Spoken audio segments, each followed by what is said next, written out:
പ്രധാനമന്ത്രിക്ക് പിന്നാലെ തെരഞ്ഞെടുപ്പ് പ്രചരണത്തിന് മാറ്റുകൂട്ടാൻ കേന്ദ്ര ആഭ്യന്തരമന്ത്രിയും കേരളത്തിലേക്ക് എത്തുകയാണ്. ഇന്നു രാവിലെ 10 മണിക്ക് ബേപ്പൂരിൽ റോഡ് ഷോ നടത്തും. വൈകിട്ട് 3 മണിക്ക് കുന്നത്തുനാട് പൊതുസമ്മേളനത്തിലും അമിത്ഷാ പങ്കെടുക്കും.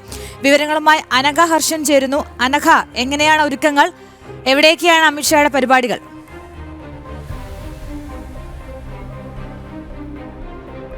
പ്രധാനമന്ത്രിക്ക് പിന്നാലെയാണ് കേരളത്തിലേക്ക് ആഭ്യന്തരമന്ത്രിയുടെ വരവ്.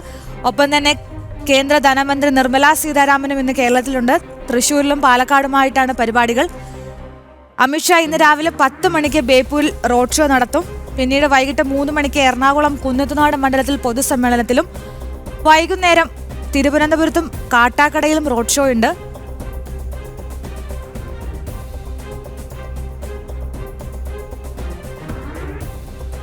അനഘ കർഷൻ വിവരങ്ങളുമായി ചേരുന്നു. അനഘ, കേൾക്കാമോ?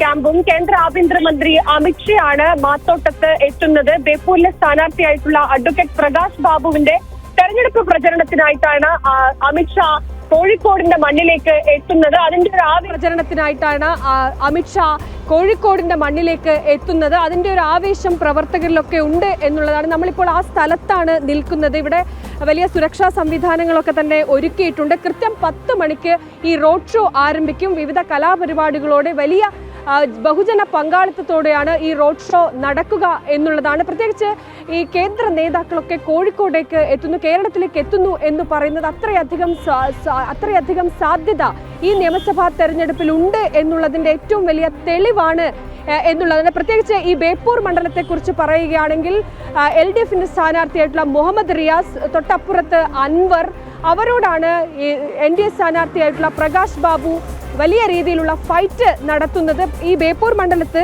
കഴിഞ്ഞ 10 വർഷം മുഹമ്മദ് റിയാസ് എന്ത് കൊണ്ടുവന്നു എന്ന ചോദ്യമാണ് ബേപ്പൂരിലെ പ്രധാനപ്പെട്ട ആളുകൾ, ബേപ്പൂരിലെ ഓരോ സാധാരണക്കാരും ചോദിക്കുന്നത് എന്നാണ് NDA ക്യാമ്പ് പറയുന്നത്. പക്ഷേ പ്രധാനമന്ത്രി കൊണ്ടുവന്നിരിക്കുന്ന, BJP കൊണ്ടുവന്നിരിക്കുന്ന, കേന്ദ്ര സർക്കാർ കൊണ്ടുവന്നിരിക്കുന്ന പദ്ധതികളല്ലാതെ മറ്റൊന്നും ബേപ്പൂരിൽ നടപ്പിലാക്കിയിട്ടില്ല എന്നാണ് ഈ പൊതുവെയുള്ള വിലയിരുത്തൽ. മാത്രമല്ല, അങ്ങനെ ചൂണ്ടിക്കാണിക്കാൻ പറ്റുന്ന തരത്തിലുള്ള ഒരു വികസനവും ബേപ്പൂരിൽ ഉണ്ടായിട്ടില്ല എന്നുള്ളതാണ് NDA ക്യാമ്പ് ചൂണ്ടിക്കാണിക്കുന്നത്. ആ രീതിയിലൊക്കെ പ്രചരണം മുന്നോട്ട് പോകുന്നുണ്ട്. ഇനി അല്പസമയം കൃത്യം 10 മണിക്ക് തന്നെ ഈ പ്രചരണം, ഈ റോഡ് ഷോ ആരംഭിക്കും.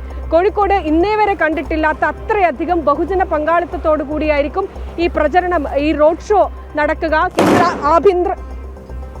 കേന്ദ്ര ആഭ്യന്തരമന്ത്രി അമിത്ഷാ ആണ് ഈ റോഡ് ഷോയിൽ പങ്കെടുക്കുന്നത്. അതിൻ്റെ വലിയൊരു ആവേശം അണികളിലുണ്ട്. കാരണം ഇനി 2 ദിവസമാണ് ഇത്ര പ്രചരണത്തിന് ബാക്കിയുള്ളത്. അതിൻ്റെ ആ അവസാന നിമിഷം, ഈ തെരഞ്ഞെടുപ്പ് പ്രചരണം അവസാന ലാപ്പിലേക്ക് എത്തുമ്പോൾ തന്നെ കേന്ദ്ര നേതാക്കൾ എത്തുന്നു. പ്രത്യേകിച്ച് അമിത്ഷയെ പോലൊരു നേതാവ് കോഴിക്കോടേക്ക് എത്തുന്നു എന്ന് പറയുമ്പോൾ അത് അണികളിൽ ഉണ്ടാക്കുന്ന ഒരു ആവേശം ചെറുതല്ല എന്നതാണ്.